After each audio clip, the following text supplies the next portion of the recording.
The first one was accent and pronunciation. What would be the best advice that we can give to people? Well, I would say that, well, first of all, for learning accent or for being very distinct in your accent, you really got to look at how different native speakers are saying something. And you've really got to commit to practicing and listening very carefully and trying to, imitate and copy exactly what they're saying.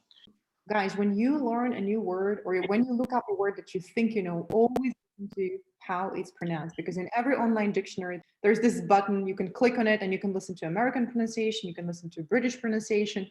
And I recommend that you listen to the pronunciation of this word in different dictionaries. Go to Merriam-Webster, go to Macmillan, go to Collins Dictionary, go to Oxford Dictionary. Teach yourself different options of how this word can be pronounced by different native speakers. That will be beneficial. Don't stick with one version that you learned 10 years ago, and don't say my teacher pronounced this word this way, that's why this is correct.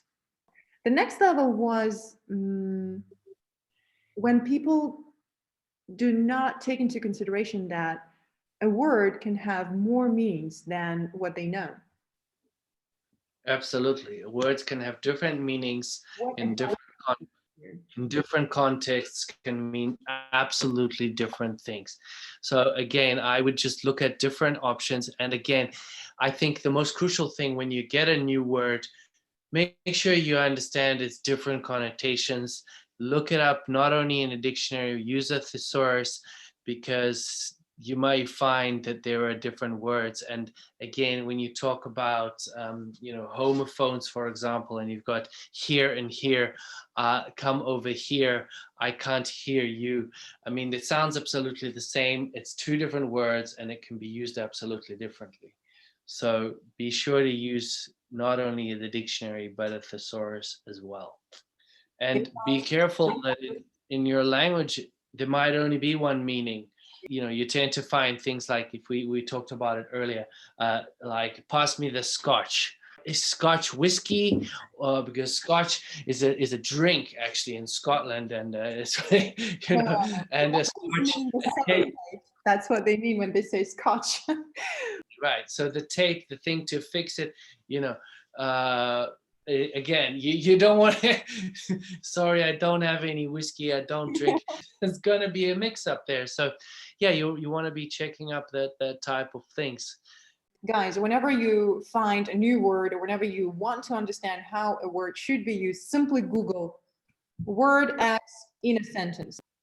And it will give you a bunch of websites that will show you a lot of examples of how this word can be used in a sentence. Read about 10 different sentences that will give you a good understanding of what context is right for this word. How can this word be used and how is it actually used by native speakers? Exactly. How is it actually used? I think that's the crucial point. And a great resource to me is always YouTube.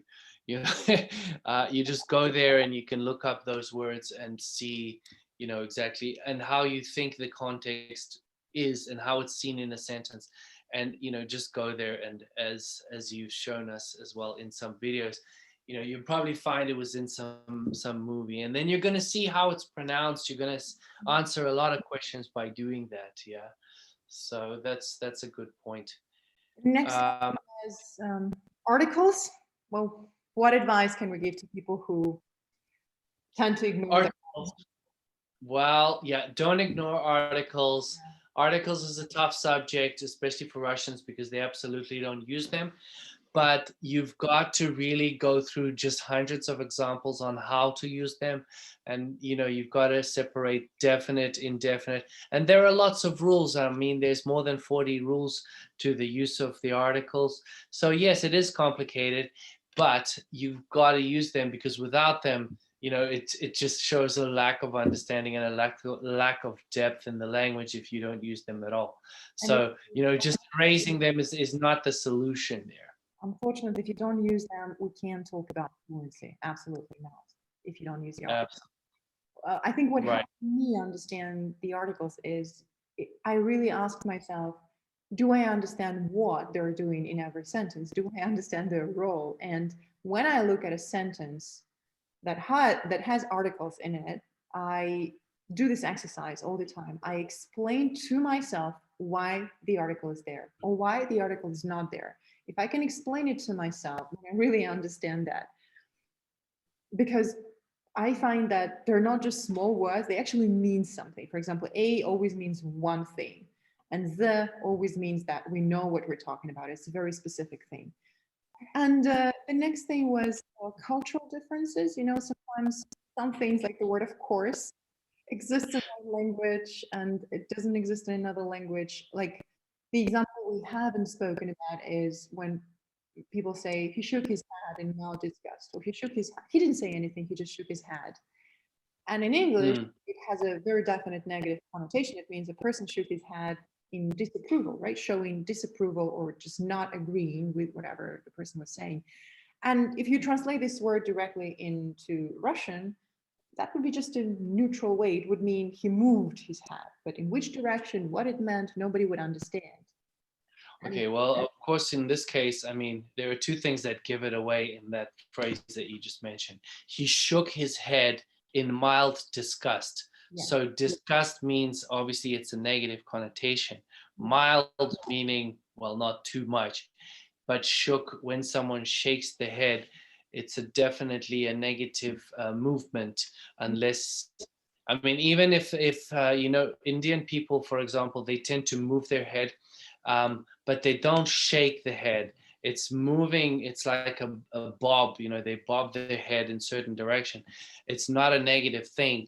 And in some cultures, you know, they kind of they nod it, or they sort of pray. You know, there's a head movement, and that's neutral, and that may be in agreement, or you know, they just do that as a matter of course. I mean, if you read some of these books about India, that the people are just nonstop moving the head, like they just cannot help it, and they just move it along all the time, and it's seen as a sign of respect and a sign of agreement, and that the fact that the person is listening or paying attention.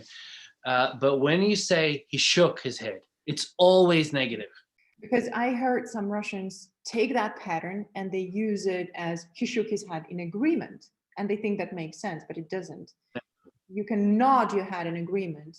And we also spoke about pronunciation, right? When you mispronounce words like clothes, vegetables, walked, worked, Mm-hmm. and just look them up in the dictionary. Even the words that you think you know, I'm sure everybody who's listening to the podcast thinks that they know the word vegetable, right? Right. It's a good idea to check the pronunciation one more time. Really, if you have a good attitude and you really want to try to learn, you know, try to get rid of, you know, ego and all this type of attitude, and I know this and I know that, and you know, everybody's always trying to be, you know, one level better, like I'm upper intermediate and my teacher said, and you know, I mean, I see this a lot.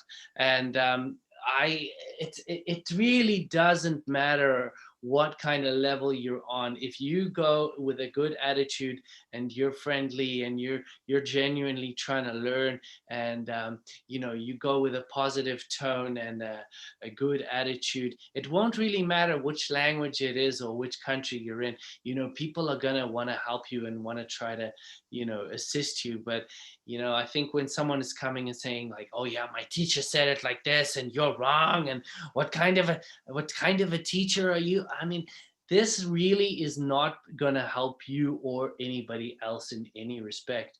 So, I mean, I think that that's crucial.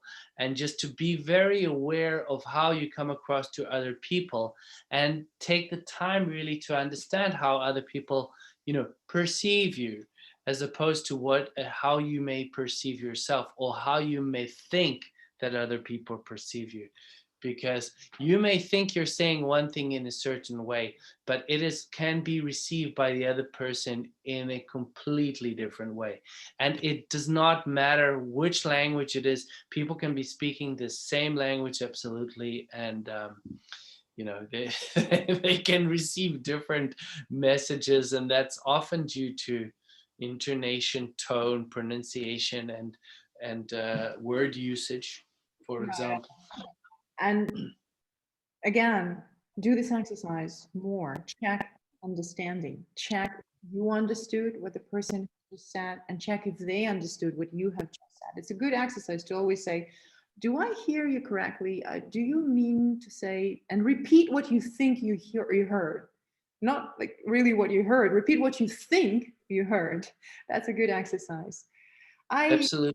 usually say when we move to higher levels of language mastery or language ability, it's not really about learning more words or more grammar because people want more fancy words, more fancy rules. It's always about revisiting what you think you already know. It's about learning the nuances. It's about learning the depth of something and discovering that there is depth. It's always about revisiting what you think you already know. That's where mastery begins. Not when you keep adding on stuff that you don't know how to use.